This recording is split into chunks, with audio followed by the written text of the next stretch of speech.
안녕하세요, 여러분. 편안하게 듣는 잠자리 동화 달콤 오디오북입니다.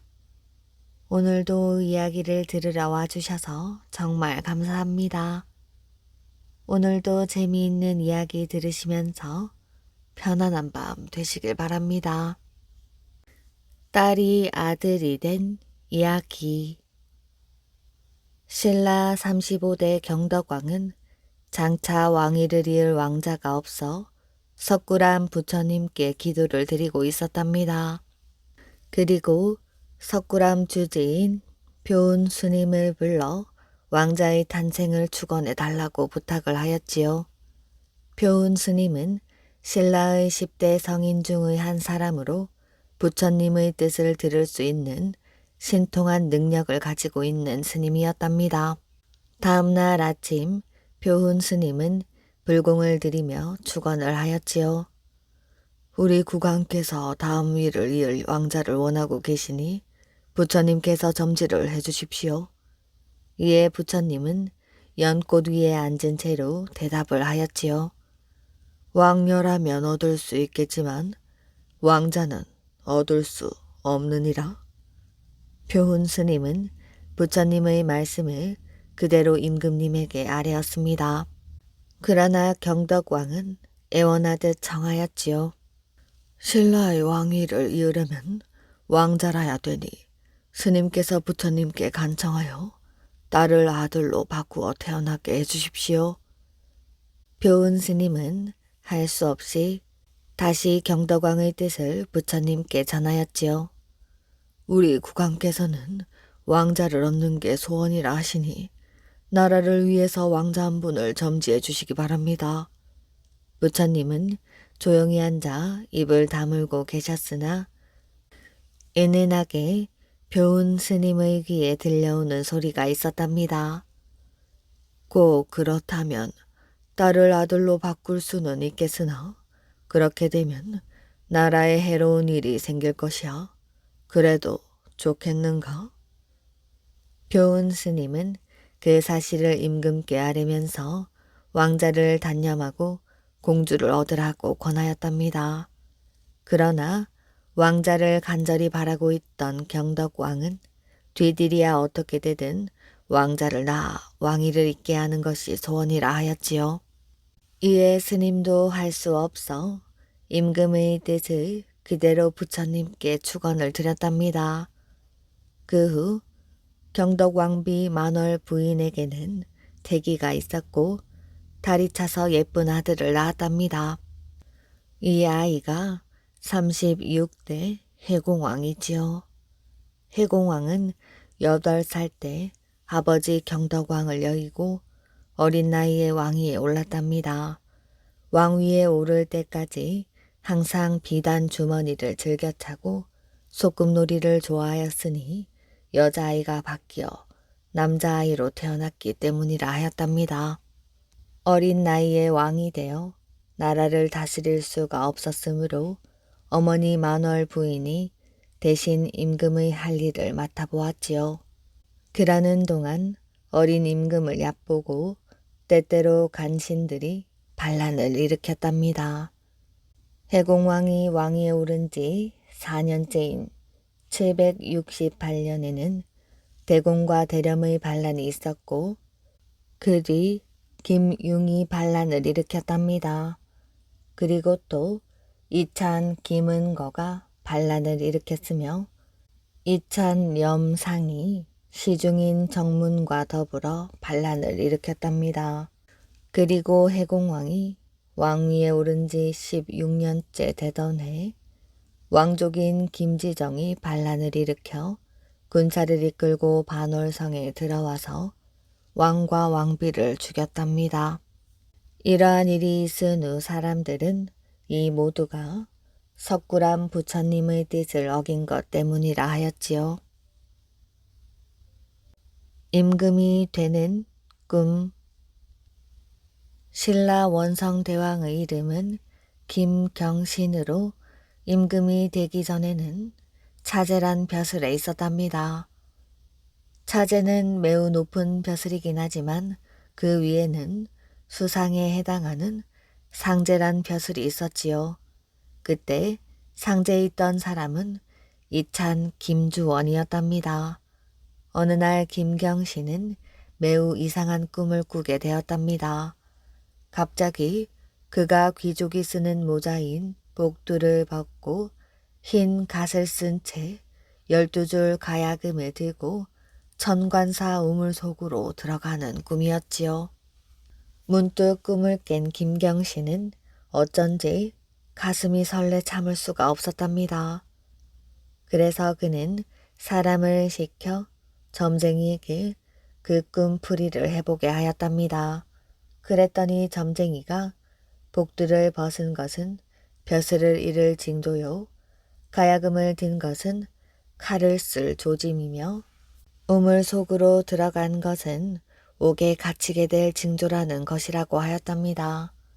김경신은 그 말을 듣자 여간 근심이 되지 않았습니다. 그는 집 안에 들어박혀 나갈 생각도 하지 않은 채 깊은 걱정에 쌓여 있었지요. 그때 아찬 여삼이란 사람이 찾아왔답니다.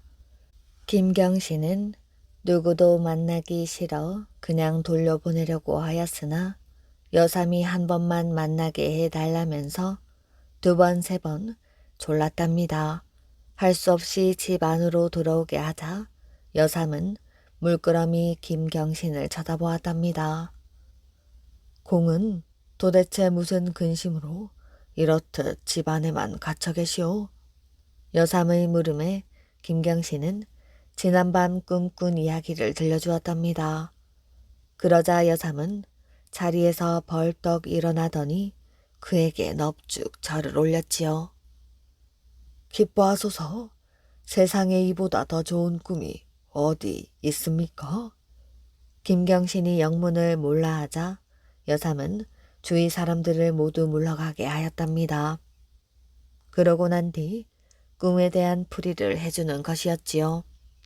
복두를 벗은 것은 그 위에 아무도 없다는 뜻이고 흰 갓을 쓴 것은 장차 왕관을 쓸 징조이며 12줄 가야금을 든 것은 12대손 왕이 되고 또 우물에 들어간 것은 대궐로 들어가게 된다는 이야기였답니다.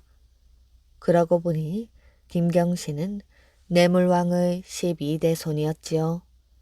하지만 김경신은 여전히 의심쩍어하며 그 말을 믿으려고 하지 않았답니다. 그렇지만 내 위에 상제 김주원이 있을 터인데 내가 어찌 왕이 되리오? 그 말에 여삼이 큰 소리를 쳤습니다. 공은 소신의 말대로만 하소서. 아무도 몰래 북천에 가서 정성껏 제사를 지내면 반드시 왕이 될 것입니다.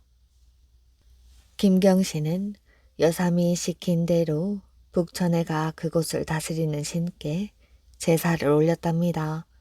그러자 얼마 뒤 선덕 여왕이 갑자기 돌아가시게 되었답니다. 대신들은 차례에 따라 김주원을 서둘러 새 임금으로 모시려고 하였지요. 하지만 그때 느닷없이 큰 소나기가 쏟아졌답니다. 시뻘건 흙탕물이 북천을 가득 채우며 흘러내렸던 것입니다. 김주원의 집은 북천 건너편에 있었으므로 도저히 그를 모셔올 수가 없었지요.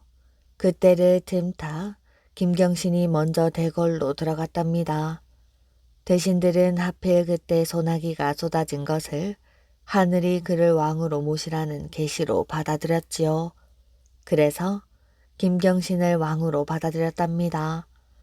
왕위에 오른 김경신은 지난날의 은혜를 생각해 아찬 여삼을 찾았답니다. 그러나 여삼은 이미 죽은 뒤여서 그의 자손들을 불러 높은 벼슬을 내려주었다고 합니다. 죽어서도 떨어지지 않는 부부. 옛날 태안 어느 마을에 고기잡이를 생업으로 하는 청년이 살았답니다. 이 청년은 홀 어머니와 살았는데 집안이 가난하여 노총각이 되도록 장가를 가지 못하고 있었지요. 나이가 많은 총각은 조그만 조각배를 타고 바다에 나가 고기잡이를 하여 얻어진 수입으로 어머니를 봉양하고 살고 있었답니다. 그리고 우연히 김씨 부인을 아내로 맞아들이는 행운을 얻게 되었답니다. 아내 김씨는 성품이 착하여 시어머니와 남편을 지극히 공경하여 마을 사람들의 칭찬이 자자하였답니다.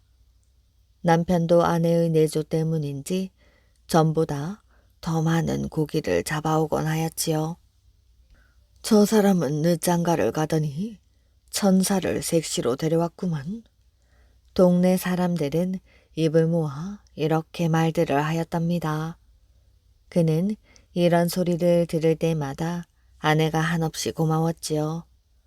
그런데 그들의 행복은 몇 년 못 가 깨져버리고 말았답니다. 어느 날 남편은 평소처럼 그물을 챙기며 고기잡이 나갈 준비를 하고 있었지요. 여보, 오늘 잡은 고기는 모두 팔아 어머니의 보약을 사들어야겠어요. 어머니의 몸이 쇠약해지셔서 기운을 못 차리시는 것 같소. 고기를 잡는 것도 중요하지만 그것보다 더 중요한 것은 당신의 몸이에요. 바다 날씨는 변덕스러워 언제 어떻게 될지 모르니 날씨가 좋지 않으면 즉시 뱃머리를 돌려오세요. 어젯밤 꿈자리가 뒤숭숭하여 마음이 불안해요. 걱정하지 마시오. 내 이때까지 뱃일을 하고 살아왔던 사람이 아니오. 여보, 그것은 알지만 자꾸 불길한 예감이 들고 불안해서 그래요. 오늘은 그냥 쉬었다가 다음 날 일을 나가시면 안 되겠어요? 지난밤 나쁜 꿈을 꾼 김씨는 불길한 생각에 말려보았지만 남편은 대수롭지 않게 여겼답니다. 염려 마시오. 저기 잔잔한 바다가 보이지 않소? 바다가 잔잔하고 바람도 세게 불지 않으니 아무 일 없을 것이오. 아내의 염려를 뒤로하고 여느 때처럼 쪽배를 타고 앞바다로 고기를 잡으러 나갔답니다. 그런데 남편이 타고 간 배가 거문역 근처에 이르렀을 때 그때까지 잠잠하던 바다에서 갑자기 사나운 풍랑이 일어나면서 집채만한 파도가 배를 집어삼키고 말았답니다. 남편은 순식간에 파도에 휩쓸려 버리고 말았답니다. 밤늦게까지 고기잡이 나간 남편이 돌아오지 않자 집에서는 난리가 났지요. 아무래도 일을 당한 것이 틀림없소. 날이 밝으면 시체라도 찾아봅시다. 동네 사람들은 바닷가로 몰려가 남편의 시신을 찾으려고 했지만 헛수고였답니다. 여보, 고기를 많이 잡아 어머니 보약을 해드린다더니 도대체 당신은 어디에 있는 것이에요? 그러던 어느 날 아내가 밤중에 사라진 것입니다. 시어머니가 아침에 일어나 보니 며느리가 보이지를 않았지요. 시어머니는 며느리가 아들의 시신을 찾아 바닷가로 살피러 나갔으려니 생각을 했으나 해가 지도록 며느리는 돌아오지 않았습니다. 불길한 생각이 든 시어머니는 날이 밝자마자 동네 젊은이 몇을 불러 바닷가로 나가보았답니다. 그러나 며느리의 모습은 찾을 수가 없었고 해변에서 며느리가 벗어놓은 신발이 가지런히 놓여 있었던 것입니다. 남편의 시체를 찾을 길이 없어서 절망 끝에 죽어버린 모양이네. 젊은 나이에 자살을 하다니 안 됐구먼. 시어머니는 그만 정신을 잃고 기절을 하고 말았답니다. 어머니, 정신 차리세요. 남편의 친구들은 혼절한 어머니를 주무르고 냉수를 먹이는 등 정성을 들여 깨어나게 했답니다. 내 팔자가 박복하여 아들과 며느리를 앞서 보냈으니 내 살아서 무엇하랴? 이 애미도 너희들 뒤를 따라 죽는 것이 나을 듯 싶구나. 서럽게 통곡을 하면서 바다로 뛰어들려 하였지만 아들의 친구들이 나서서 극구 만류를 하였답니다. 어머니까지 잘못되신다면 아들이나 며느리는 죽어서도 눈을 제대로 감지 못할 것입니다. 이렇게 하여 어머니를 간신히 진정시킬 수 있었답니다. 비록 가난하였지만 죽은 내외는 동네 사람들이 모두 부러워할 만큼 어머니를 정성으로 모시고 단란하고 행복하게 살았답니다. 하지만 가장인 남편의 뜻하지 않은 죽음으로 행복했던 가정은 풍비박산이 나고 말았답니다. 동네 사람들은 한순간 불행해진 그들의 가정과 김씨의 애틋한 죽음에 할 말을 잃고 서로 눈물을 흘리면서 집으로 돌아왔답니다. 그렇게 며칠이 지난 어느 날 고기잡이를 나갔던 한 어부가 마을로 뛰어오며 외쳤답니다. 시신을 찾았어. 부부의 시체가 파도에 밀려 수리섬 장벌로 올라왔어요. 그렇게 찾지 못하던 시체가, 그것도 두 사람의 시체가 한꺼번에 밀려왔다는 소리에 동네 사람들이 수리머리 장벌로 달려갔답니다. 과연 거기에는 시체가 살아있는 사람의 모습처럼 누워 있었지요. 그런데 더욱 놀라운 일은 최씨 부인이 남편의 허리를 두 손으로 꽉 부둥켜 안고 있는 것이 아니겠어요? 어찌나 힘있게 부둥켜 안고 있는지 팔을 펴서 시체를 떼어 놓으려고 해도 떼어 놓을 수가 없었답니다. 동네 사람들은 김씨의 사랑에 눈물을 흘렸답니다. 떨어지지 않은 부부의 시신을 한 곳에 정성 들여 장사 지내주고 거기에 나무로 만든 묘비를 세워주었지요. 동천왕의 충신들. 고구려의 동천왕은 혈기가 왕성하고 기상이 높고 진취적이라 30대 젊은 나이에 위나라를 침략하여 서안평을 함락시켰답니다. 이에 기세등등해진 동천왕은 위나라의 군사력이 별것 아니라고 여겨 전쟁을 그만둘 기미를 보이지 않고 계속 전쟁 준비에 전념을 하였지요. 그러나 고구려군의 대장 등내는 동천왕의 욕심이 과하다는 것을 알아채고 왕을 아련하였답니다. 폐하, 이만하면 위나라에서도 우리 고구려의 위력을 알았을 것이옵니다. 그러니 이제 전쟁을 그만두시고 백성들의 안위에 힘수옵소서. 등내의 말을 들은 동천왕은 마뜩자는 표정으로 말을 하였답니다. 이제 겨우 서안평을 함락한 것뿐인데 여기서 물러날 수는 없는 노릇이오. 폐하, 저들의 힘을 쉽게 보아서는 안 됩니다. 비록 지금은 저들이 서안평을 내주었다고는 하나 언제 군사를 정비하여 대군을 이끌고 다시 쳐들어올지 모릅니다. 듣기 싫소. 이제 보았더니 공은 일개 겁쟁이에 불과하구려. 물러가시오. 등내는 더 이상 자신의 말이 왕의 욕심을 꺾을 수 없다는 것을 알고는 그 즉시 관직을 사직하고 집으로 돌아갔답니다. 이를 어쩐 일인가? 왕의 지나친 욕심으로 장차 이곳 환도성에는 풀과 나무만 무성하여 이름 없는 새들만이 예전의 영화를 구슬피해도 하겠구나. 등내는 속으로 그렇게 단식을 하였답니다. 그 뒤 그는 자신의 집에서 집거한 채 식음을 전폐하여 오로지 나라 일을 걱정하다 결국 굶어 죽고 말았답니다. 그러나 동천왕은 그런 등내의 죽음에는 아랑곳하지 않고 백성들을 동원하여 날마다 전쟁 준비를 하였답니다. 등내가 죽은 지 얼마 지나지 않아 위나라 장수 관구검이 대군을 거느리고 고구려를 쳐들어왔답니다.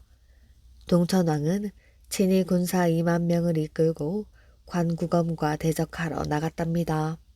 동천왕은 지형을 이용한 공격과 뛰어난 용병술로 위나라 군사들을 2차례에 걸쳐 대파를 하였지요.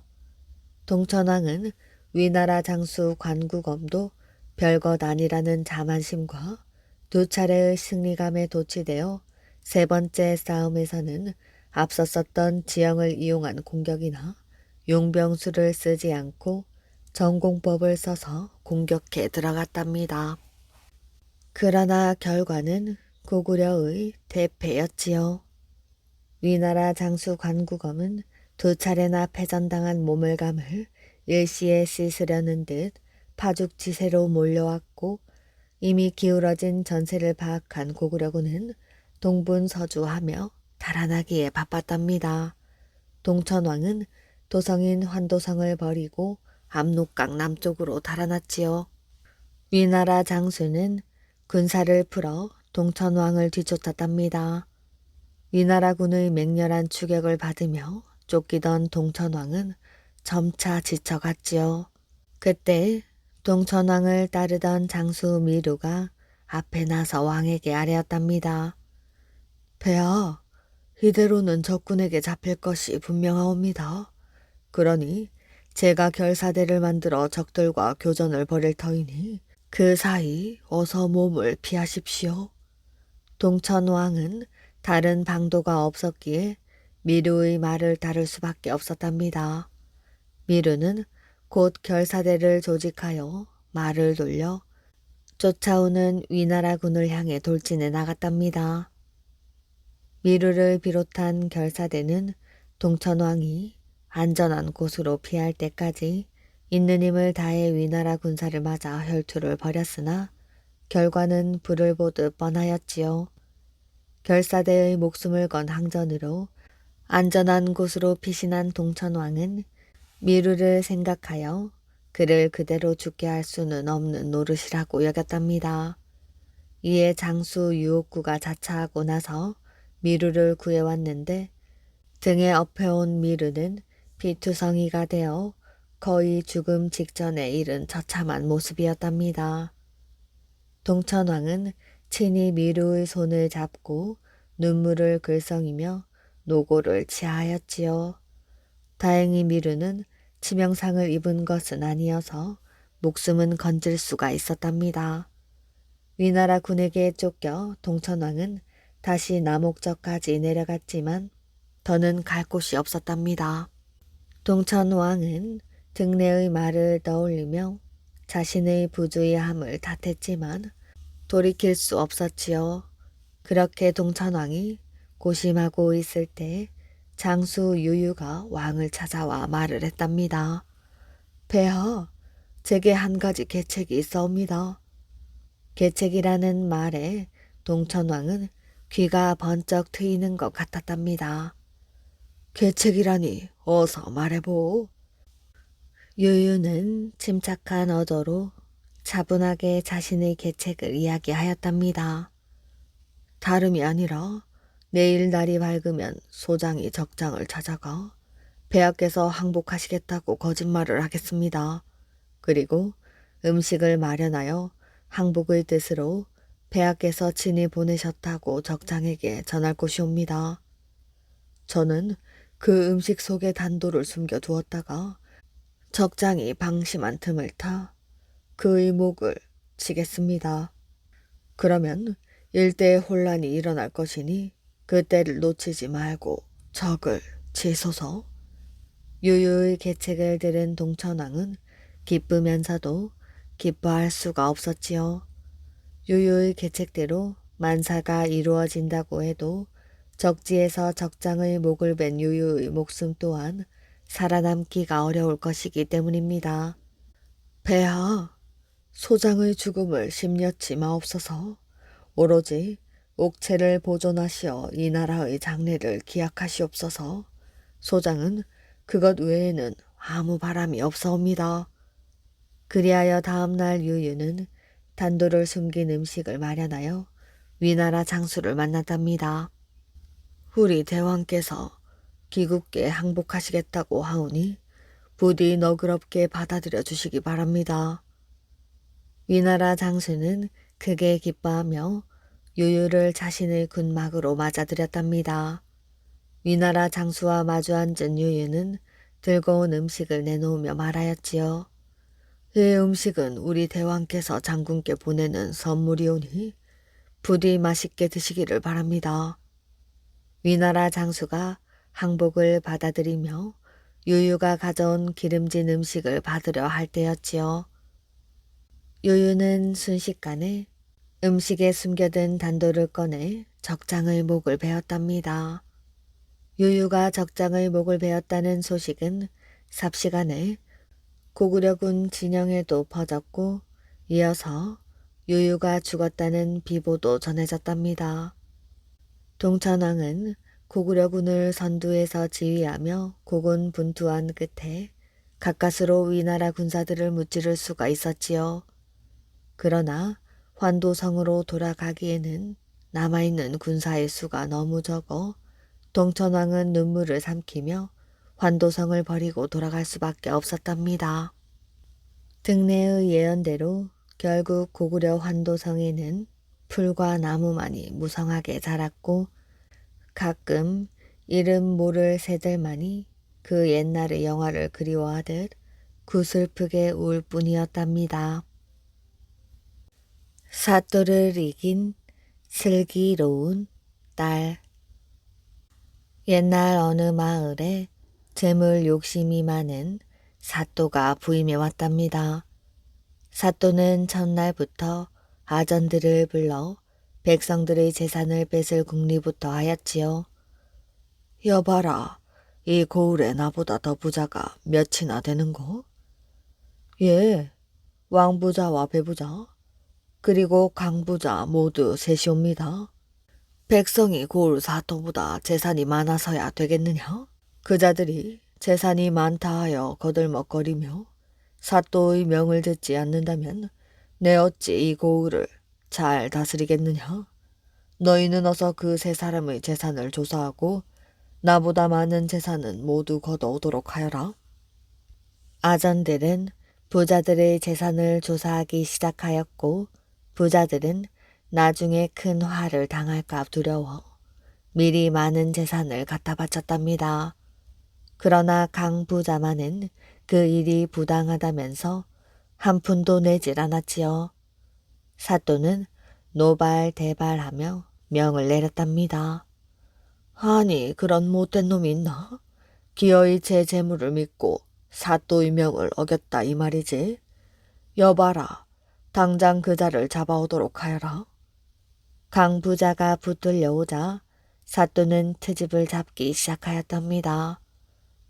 네가 제일 아끼는 보물이 무엇이냐? 예?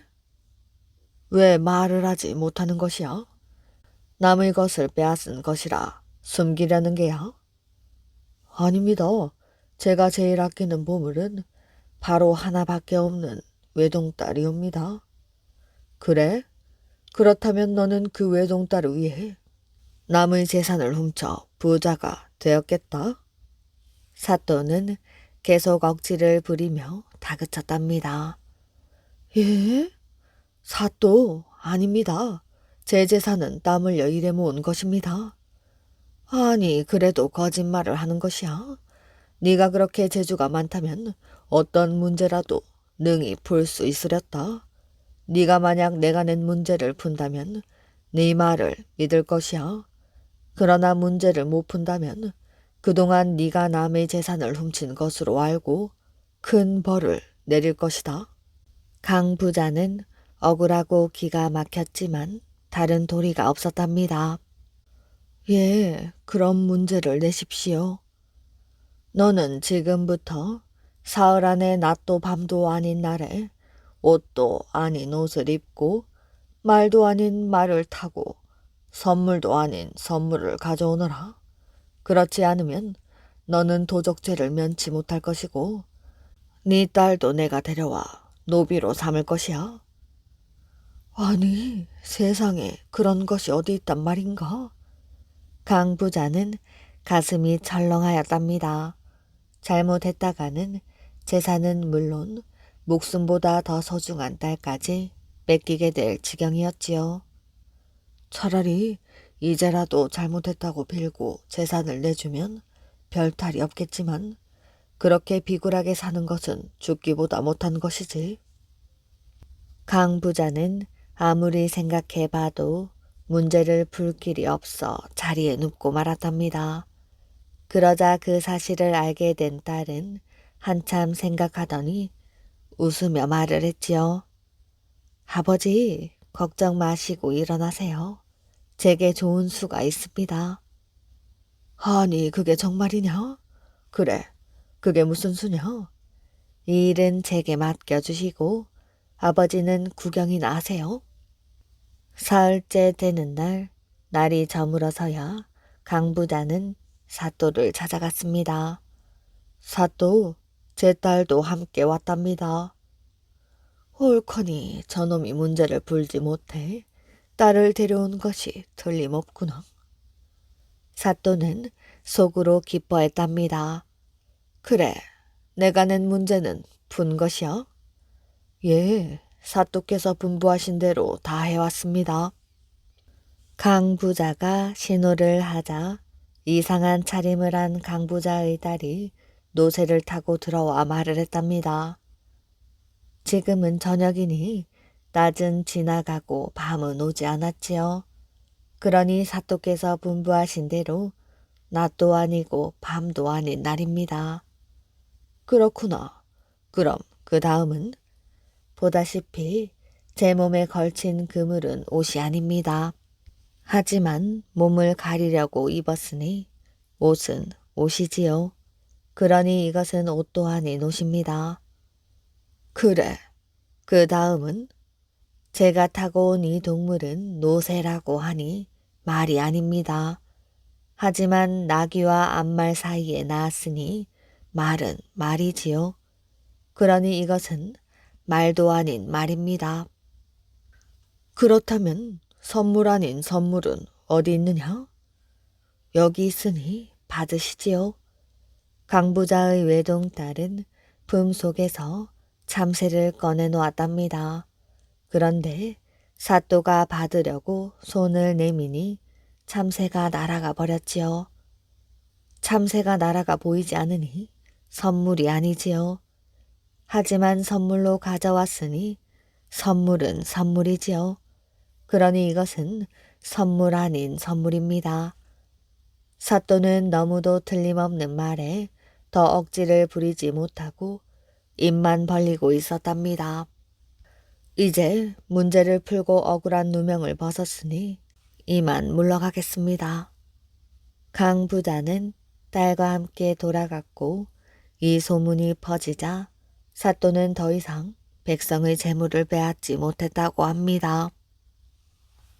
벼슬을 버린 효자.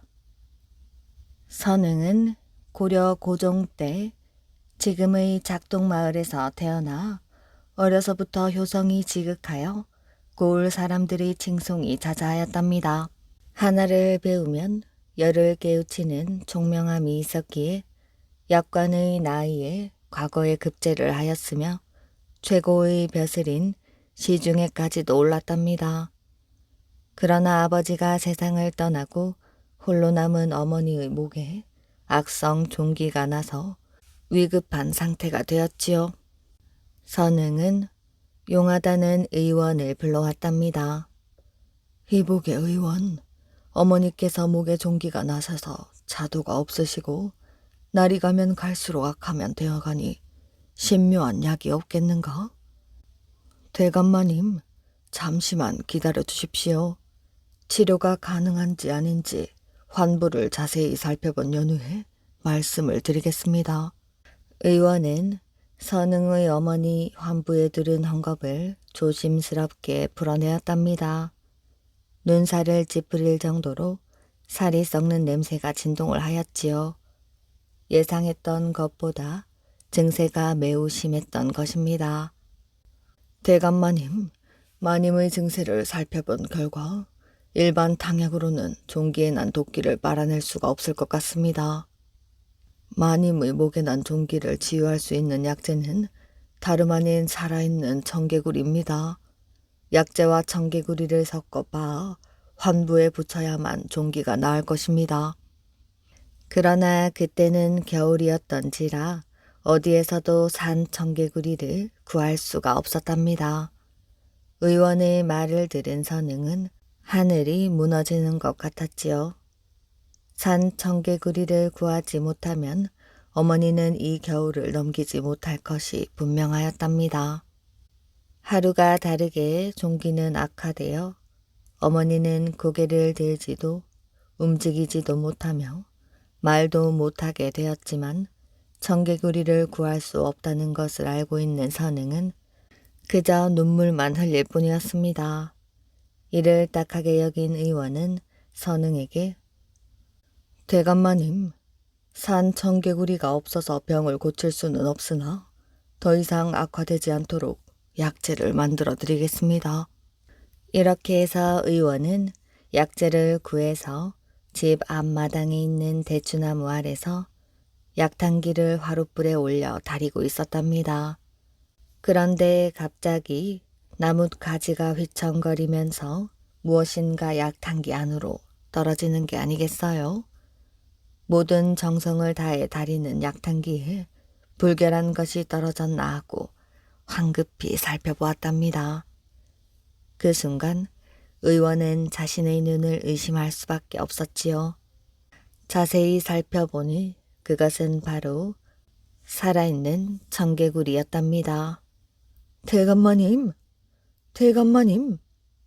의원의 황급한 목소리에 선응이 달려나왔답니다. 무슨 일인가? 그렇지 않아도 어머니의 병세가 위중하여 항상 마음이 조마조마한 상태로 하루하루를 보내고 있었는데 의원의 다급한 목소리를 들은 선응은 가슴이 덜컥 내려앉았지요. 대감마님, 대감마님의 부모님을 향한 지극한 정성이 하늘을 움직였나 봅니다. 그렇게도 구하려고 애쓰던 청개구리가 마당 앞 대추나무 위에서 약탕기 안으로 떨어져 지금 약재를 만들고 있답니다. 그것이 정말인가? 이 사람아, 이것은 모두 자네의 공일세. 고맙네. 이렇게 해서 어렵게 구한 청개구리로 약을 만든 선응은 의원이 시키는 대로 어머니 환부에다 약을 붙였답니다. 약을 붙인 지 며칠이 지나자 고름이 흐르고 썩어가던 환부가 씻은 듯이 나았답니다. 이처럼 어머니를 구하였다는 소리를 들은 마을 사람들은 평소에 선정을 베풀고 덕을 쌓은 선응을 하늘이 도왔다고 하였지요. 효심으로 회복된 어머니는 선응의 지극한 효성을 받으며 건강하게 장수하였다고 합니다. 하지만 그 누구도 흐르는 세월은 잡을 수가 없는 법이지요. 선응의 어머니는 기력이 쇠진하여 몸져눕고 말았답니다. 어머니가 자리에 눕게 되었다는 소식을 들은 선응은 서둘러 대궐에 들어가 임금을 아련하고 사직을 정하였지요. 전하, 전하께 올릴 말씀이 있습니다. 전하, 전하의 하해와 같은 은혜를 입어 지금까지 아무 탈 없이 전하를 보필할 수가 있었습니다. 그런데 저를 낳아 길러주신 부모님의 은혜 또한 소홀히 할 수 없기에 병석에 누운 어머니를 복명하기 위하여 고향으로 돌아가기를 청합니다. 부모님께 효도를 한다는데요. 내 어찌 시중을 잡으려 하겠소? 모친이 괴차하시면 시중을 다시 조정으로 부를 것이니 그리하시오. 성은이 망극하옵니다, 전하. 이렇게 해서 어머니 병수발을 들기 위해 더 이상 오를 수 없는 높은 벼슬을 버리고 고향으로 돌아왔으니 선응의 효심이 얼마나 지극하였는지 알 수 있었지요. 선응은 정성을 다해 어머니의 병수발을 들었답니다. 세월은 흐르고 흘러 결국 어머니는 노안으로 세상을 떠나고 말았지요. 어머니의 장례를 마친 선응은 묘 옆에 여막을 짓고 죽으로 끼니를 때우면서 3년 동안 심요살이를 하였다고 합니다. 구렁덩덩 신선비. 옛날 어느 작은 마을에 사이 좋은 노부부가 살고 있었답니다. 그들은 금술도 좋고 재산도 남부럽지 않게 가진 부부였지요. 그러나 그들에게는 자식이 없어 부부는 매일같이 삼신할미에게 자식 하나만 낳게 해달라고 빌고 또 빌었지요. 그러던 어느 날 부부의 한결같은 정성이 하늘에 닿았는지 할머니의 배가 부르기 시작했답니다. 부부는 몹시 기뻐했지요. 할머니는 꼭 10달 후에 아이를 낳았답니다. 그러나 할머니는 아이를 보자마자 깜짝 놀라고 말았지요. 할머니가 낳은 아이는 사람이 아니라 구렁이였던 것입니다. 할머니는 구렁이를 방에다 둘 수가 없어 부엌에 항아리 하나를 가져다 놓고 거기에 넣어 키우기로 하였답니다. 할머니가 아이를 낳았다는 소문이 퍼지자 이웃집에 사는 세 딸들이 아이를 보겠다고 놀러를 왔답니다. 제일 먼저 항아리 뚜껑을 열고 구렁이를 본 첫째 딸은 화들짝 놀라 구렁이의 왼쪽 눈을 쿡 찔렀답니다. 그 다음으로 구렁이를 본 둘째 딸도 너무 놀라 구렁이 오른쪽 눈을 찔렀답니다. 그러자 구렁이의 눈에서는 눈물이 주르륵 흘러내렸답니다. 그 모습을 본 셋째 딸은 옷고름으로 구렁이의 눈물을 닦아주며 말을 했지요. 안 됐구나, 구렁덩덩 신선비야. 그 일이 있은 후 구렁이는 할머니에게 이웃집 셋째 딸에게 장가를 보내달라고 졸라댔습니다. 얘야, 누가 너에게 딸을 주려고 하겠니? 그래도 구렁이는 가서 말이라도 한번 붙여보라고 할머니를 졸랐지요. 아무리 구렁이라도 아들이 그렇게 원하는데 어쩌겠어요. 할머니는 이웃집으로 가 구렁이 아들의 뜻을 전했답니다. 역시나 이웃집 딸내 어머니는 벌쩍 뛰었지요. 그래도 딸내 어머니는 딸들의 생각을 슬쩍 물어나 보기 위해 딸들을 차례로 불러 구렁이에게 시집을 가겠냐고 물었답니다. 첫째와 둘째는 말도 안 된다며 딱 잘라 거절을 하였지요. 하지만 셋째 딸은 얼굴을 붉히며 말을 했답니다. 어머니만 허락해 주신다면 구렁덩덩 신선비의 아내가 되고 싶어요. 딸내 어머니는 영 내키지 않았지만 딸의 마음이 그렇다고 하니 애써 반대하지 않고 둘을 결혼시키기로 마음을 먹었답니다. 결혼식 날 구렁덩덩 신선비는 의복을 잘 갖추어 입고 이웃 집으로 갔답니다. 그리고 남들이 하는 것처럼 절도 하고 술도 마시고는 첫날 밤을 맞이하였지요. 그런데 갑자기 구렁덩덩 신선비가 이런 말을 했답니다. 색시, 큰 가마솥 하나 가득 물을 좀 끓여주시오. 곱게 단장을 하고 다소곳하게 앉아있던 새색시는 아무런 이유도 묻질 않고 구렁덩덩 신선비가 해달라는 대로 해주었답니다. 그런데 그 물에 들어가 몸을 씻은 구렁덩덩 신선비는 허물을 벗고 잘생긴 사람의 모습으로 변하는 것이었습니다. 고맙소 색시, 내게 부탁이 하나 더 있어. 말씀을 해보세요. 앞으로 100일 동안 내 이런 사정을 누구에게도 말해서는 안 돼요. 알겠소? 새색시는 고개를 끄덕였답니다. 한편 구렁이에게 시집을 간 딸이 걱정된 어머니와 언니들은 방문에 구멍을 뚫어 안을 들여다보았지요. 그들은 깜짝 놀랐답니다. 잠든 딸 옆에는 구렁이 대신 웬 잘생긴 청년이 누워있는 게 아니겠어요? 아침이 되자 어머니는 새색시를 불러 물었답니다. 대체 네 옆에 누워 자던 그놈은 누구야? 새색시는 당황하였지만 곧 마음을 가라앉히고 차분하게 말했습니다. 어머니, 궁금하시더라도 아무것도 묻지 말아주세요. 100일이 지나면 다 말씀드리겠습니다. 어머니는 고개를 끄덕였지만 도무지 궁금해 견딜 수가 없었답니다. 그래서 어머니는 새색시를 졸졸 따라다니며 사정을 물었지요. 새색시는 그런 어머니의 성화에 배겨낼 방법이 없었답니다.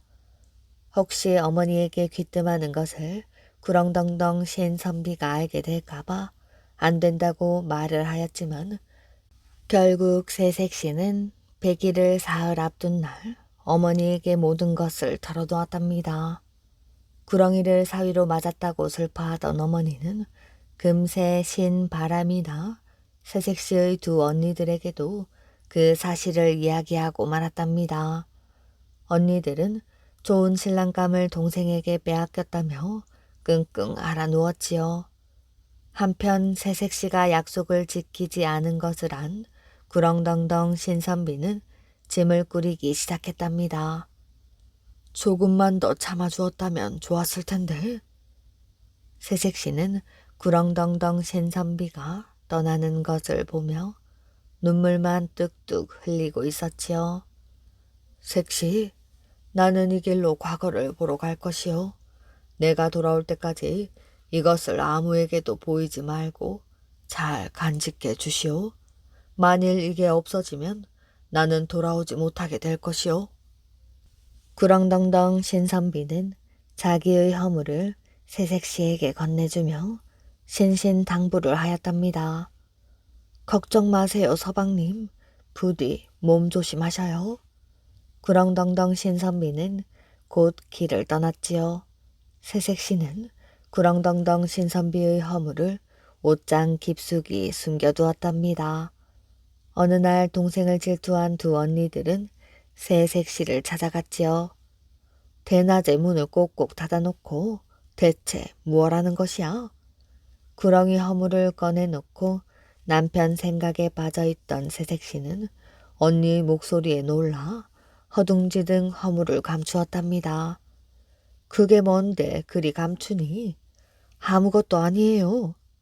새색시의 행동을 이상하게 여긴 언니들이 몇 번이나 물었지만 새색시는 끝내 대답하지 않았답니다. 동생이 감춘 것이 궁금하였던 두 언니들은 동생이 집을 비운 사이 몰래 옷장을 뒤졌답니다. 그리고 구렁덩덩 신선비의 허물을 발견하였지요. 아니 이게 뭐야? 그러게 말이야. 이렇게 징그럽고 더러운 걸 뭐하러 꽁꽁 숨겨둔 거지? 언니들은 허물을 가지고 나와 불 속에 넣어버렸답니다. 나중에야 허물이 없어진 걸 안 새색시는 속상하여 엉엉 울기만 하였답니다. 허물이 없어지자 한 달이 지나고 두 달이 지나고 다시 한 해가 가고 두 해가 갔지만 구렁덩덩 신선비는 정말로 돌아오지 않았답니다.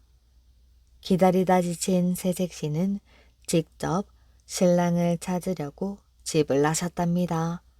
새색시는 발길이 닿는 대로 길을 가며 만나는 사람마다 구렁덩덩 신선비를 보지 못했냐고 물었지요.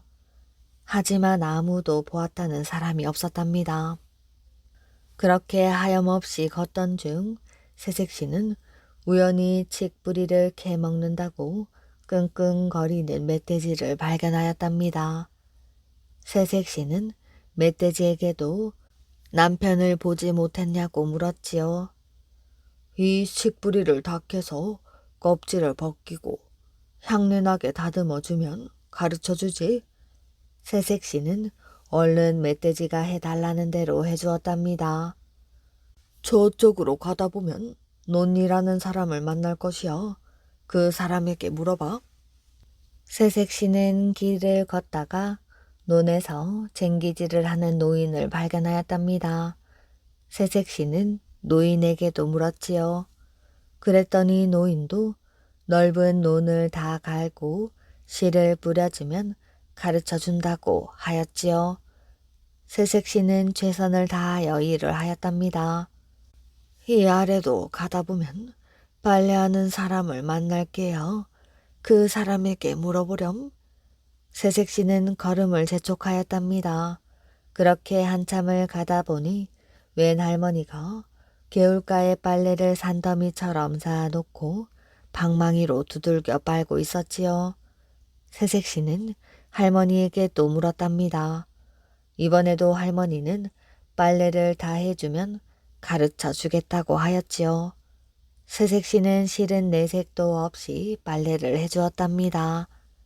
빨래를 하는 모습을 본 할머니는 미소를 지으며 말을 했답니다. 내가 주는 주발 뚜껑을 타고 젓가락으로 노를 저어 저기 샘물을 따라 들어가야 해. 그리고 거기에서 구렁덩덩 신선뼈의 집을 찾아가 밥 좀 달라고 하거라. 밥을 주거든 받지 말고 그릇을 떨어뜨려 밥알을 하나하나 줍다가 날이 저물면 그 집에서 묵어 가거라. 알겠느냐? 새색시는 할머니의 말대로 샘물을 따라 들어갔답니다. 한참을 들어가니 생전 처음 보는 아름다운 경치가 펼쳐졌지요. 넋을 잃고 둘러보는데 웬 소녀 하나가 논가에 서서 새를 쫓고 있었답니다. 새색시는 한달음에 달려가 소녀에게 구렁덩덩 신선빈의 집이 어디인지를 물었지요. 가르쳐 드릴 수 없어요. 우리 아시마님이 아무에게도 집을 가르쳐 주지 말랬거든요. 새색시는 결혼할 때 어머니가 준 소중한 가락지를 소녀에게 주었답니다. 그러자 소녀는 바로 앞에 보이는 기와집을 가리켰지요. 기와집은 엄청나게 좋아 보였답니다. 새색시는 구렁덩덩 신선비 생각에 울컥 눈물이 났지만 꾹 참고 할머니가 일러준 대로 동냥을 하였답니다. 그러니 하인이 나와 밥을 주는데 새색시는 일부러 밥그릇을 땅에 떨어뜨리고는 밥알을 하나하나 주워 담았답니다. 그러다 보니 어느새 날이 저물었지요. 새색시는 기와집에서 하룻밤 묵게 해달라고 부탁을 하였답니다. 그날 밤 구렁덩덩 신선비의 집에서 하룻밤 묵게 된 새색시는 밝은 달을 쳐다보며 넓은 정원을 어슬렁거렸지요. 그때였어요. 저쪽 사랑채에서 시를 읽는 낭낭한 목소리가 희미하게 들려왔답니다. 나직은 소리의 색시는 소리가 나는 쪽으로 발걸음을 천천히 옮겨보았답니다. 달도 밝고 별도 밝은데 이내 마음은 외롭구나. 고향에 있는 내 색시도 저 달을 보고 있을까? 가만히 듣고 있으니 신랑의 목소리가 아니겠어요? 새색시는 너무도 반가워 금방이라도 사랑채 문을 벌컥 열고 싶었지만 마음을 가라앉히고 나직한 목소리로 따라서 시를 읊었답니다. 달도 밝고 별도 밝은데 이 내 몸은 고달프구나. 구렁덩덩 신선비님도 저 달을 보고 있을까? 새색시가 읊은 시를 들은 선비는 놀라 버선 발로 달려나와 새색시를 맞았습니다. 평생 다시는 못 볼 줄 알았더니 이렇게 만나다니.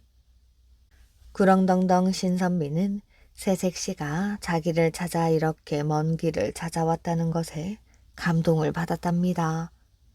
구렁덩덩 신선비는 색시를 만나 반가웠지만 한편으로는 몹시 당황스러웠답니다.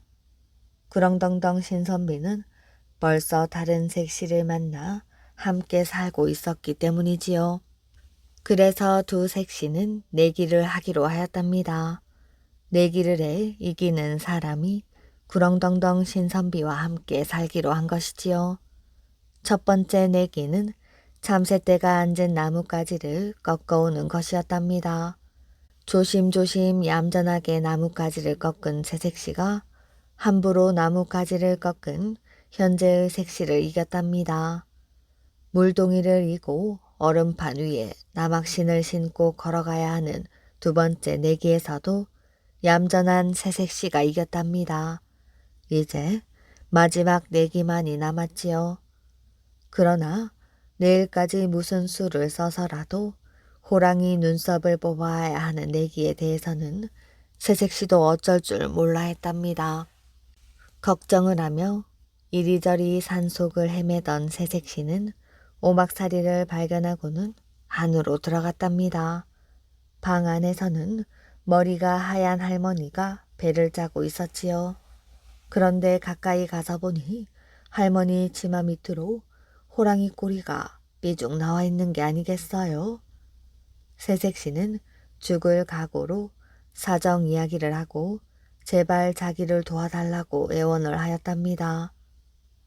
나는 늙어 눈썹이 다 빠지고 없다. 배틀 뒤에 숨어 있으면 아들놈 눈썹을 뽑아주마. 배틀 뒤에 숨어 있던 새색시는 요란한 소리가 나서 아들 호랑이가 안으로 들어온 것을 알았답니다. 아들 호랑이는 방으로 들어오자마자 킁킁거리며 냄새를 맡기 시작하였지요. 어머니, 방에서 사람 냄새가 나. 이놈아, 내가 늙어 나는 냄새도 몰라. 그나저나 네 눈썹에 뭐가 묻은 게야? 할머니 호랑이는 아들 호랑이의 눈썹을 털어주는 척하며 눈썹을 한 줌 뽑았답니다. 가서 사냥이나 해오너라. 아들 호랑이가 나간 뒤 할머니 호랑이는 아들 호랑이의 눈썹을 새색시에게 쥐어주며 어서 가보라고 하였지요. 새색시가 서둘러 집으로 가보니 현재의 색시는 돼지 눈썹을 대신 뽑아 가지고 와 있었습니다. 결국 세 가지 내기에서 전부 이긴 새색시가 구렁덩덩 신선비와 살게 되었답니다. 이야기 재미있게 잘 들으셨나요? 오늘의 이야기는 여기까지입니다. 오늘도 끝까지 이야기를 들어주셔서 정말 감사합니다. 모두들 편안한 밤 되시길 바랍니다.